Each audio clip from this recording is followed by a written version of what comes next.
Who is D.B. Cooper? D.B. Cooper is the name given to an unidentified hijacker who parachuted out from a plane over the Washington woodlands with $200,000 in cash.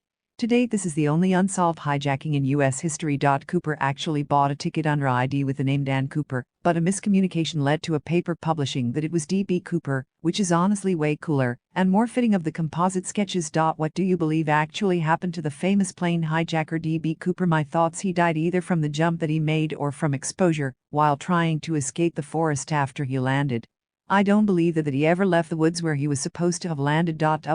Why some of the money that he was given was found, around $6K, was found by some children 8 years after Cooper made his jump. Given how much effort he put into the hijacking and making the jump, it's doubtful that he would have left any of it. The money he stole was recorded and has yet to turn up in the system. Unless Cooper was a financial wizard, then he would have needed to launder the money or spent it, and neither seems to have occurred. Any of the parachutes that he received was defective. He clearly was either nervous or knew the bare minimum about parachuting. He received and used a dummy chute as his reserve.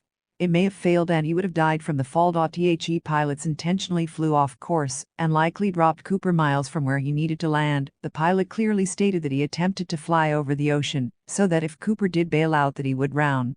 While Cooper detected this and had the plane alter its course, it's a virtual certainty that when he jumped he was miles off course and nowhere close to where he needed to be. Cooper was not dressed for his adventure. Cooper was wearing a cheap suit, loafers, and didn't carry a backpack or anything with supplies. To have survived in the woods, assuming that he landed safely, he would have needed a flashlight, a compass, and perhaps some water and food for several days. He would have also required warm clothing. He apparently had none of that, and as a result his survival chances would have been very low. I think that he misjudged what he was attempting, and that he died either from the jump or due to injury or exposure following his landing.